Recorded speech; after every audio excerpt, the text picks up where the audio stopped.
Hello everyone and welcome to Bevins Bricks, and in this video I'm going to be showing you what I'm calling the finished Avengers Tower. One of the things that I was extremely happy about is just the other day I did a live stream where I built this Quinjet, and just to show you, I do have a full, and I mean a full working space area for maintenance of the Quinjet, and I even tiled up the landing platform as I thought that added a lot of really great detail. But the thing that excited me the most is the fact that that Quinjet sits on there perfectly. It's not hanging off on any of the sides. And just like in the movie, the wings line up right with the side of the building. And to me, that was very, very important. And another thing about the jet that was very important is that the wings fold up just like they did in the movie. And I feel that that is the creme la creme of touches for this particular building. There are tons of details though that you can't really notice unless you're up close and personal. For example, I do have a lot of little red flashing lights, one there and one up here at the top. And then I even did little details like this just to add a bit of greebling to the build, including having this little bar piece, because as the original building showed in the videos, that is how the landing platform actually appeared. One of the main things when I started building this Avengers Tower to try and make sure I did, because I noticed most people do not do it, is I wanted a nice and flowing angle. I didn't want to see all the cut lines that you usually see. Now when I say cut lines, these are the only lines I didn't hide. This is what I mean here. I hate it when you see a choppy line on the edge of the building, and I am probably going to go back at some point and even clean that up. But as you can see on both the top portion of the building and the bottom portion of the building, there is no choppy cut lines. I made sure that I kept everything nice and smooth and fluent. Something else I personally believed was very important, because again, I never see anybody else do it, is that once you get to the top, the inside, the windows actually start to slope back out again.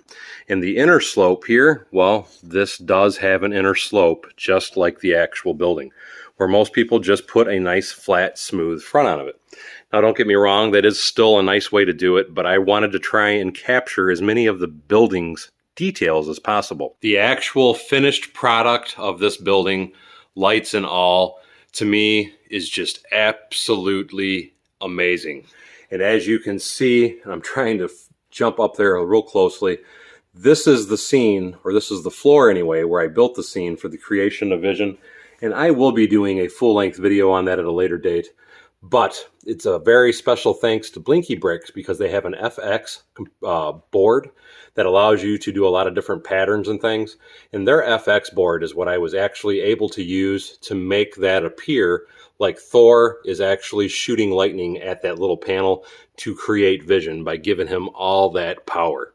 As far as the A on the Avengers Towers go, there was a lot of different ways that I tried to illuminate it, and what I found worked best anyway to give it the full appearance of the actual sign was by putting in side lighting, because the side lighting actually kind of illuminates out through that onto the sides, and then it makes it appear like the A itself is illuminated, even though it is not. I tried a few different methods to make it look a little better. I even tried using some diffusing methods to make the blue light up better, but the problem that I continually had is that you could see little round dots no matter where I put all the LEDs at, and that's why I came up with the method that I came up with for illuminating that portion of the building. Something else to point out to you is all the little flashing lights, which I think are absolutely amazing, and you can buy those lights from Brickloot and Blinky Bricks both. But here again is another floor, and one of the things I tried to capture most about the building is I didn't want the lighting to appear the same throughout the building. Because anytime you're looking at a building at night, first of all, I have to say, this probably has too much lighting in it. Because most buildings, you'll just see a few windows here and a few windows there and a few windows here. But because I kind of went overboard on some of the interior designs of this particular building, because I tried to include a ton of different movie scenes and then just additional details on top of that, it required me to do a ton of different lighting. Something I can say is, like, for example, I already showed you this was the floor for the creation of Vision. And then up here, it was just some general little stuff that I added. For example, there's a little laboratory there is the Hulk's bedroom because he lives in the Avengers Tower. Then we have just like a little stairwell. And then right here was the ready room to come out here for the launch pad for Tony Stark on the side of the building on top. This building, or this particular room, because it was the room where they all tried to pick up Thor's hammer, the lighting was kind of dim. So I went ahead and used some yellow to give me that dim lighting effect. And then this particular floor right here, this is the puny god floor with the Hulk. So as you can see here, Hulk is smashing Loki into the floor. And how I accomplished getting rid of some of the light coming through the side of the building, because I was trying to add some really awesome details to the interior of the building to make it match the movie scene. It allowed me to create that appearance that it's not illuminated on the side of the building, but I still have a really good looking scene on the interior of the building. Now again, this is another scene. This was the scene for when Tony first meets the Black Widow, and they were in the boxing ring. Tony, or I should say Black Widow and his bodyguard were in the boxing ring. And Black Widow actually kind of messes him up. And there again, it was in the movie scene, you could see that. And when they were in the boxing ring, through the back wall, you could see there was a swimming pool. So every little thing, when I did details on the back side of the building, I tried to always make sure it coincided with the front of the building. So with this one, it was the boxing ring with the swimming pool out here and back. And then I put a little beverage area, a little kitchen and so on for anybody that was hungry when they were working out.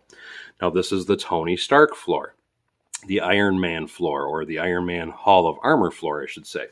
And again, back here, this was more of a floor for Tony Stark's laboratory. And even up here was part of the laboratory and workshop. And if you haven't seen a lot of these other videos, and I'm trying to show you the inside of it now, because you can see all the different armors that are lined up against the wall. You can see a lot of this, though, in much more detail in links that I'll be putting above the top of this video as I go along. Now here below is the creation of Captain America. And the reason I felt that this was actually an important scene to include in this particular building is because Tony Stark's father is the one that helped create Captain America. So I just felt that that was a really huge, important scene for the Avengers series of movies.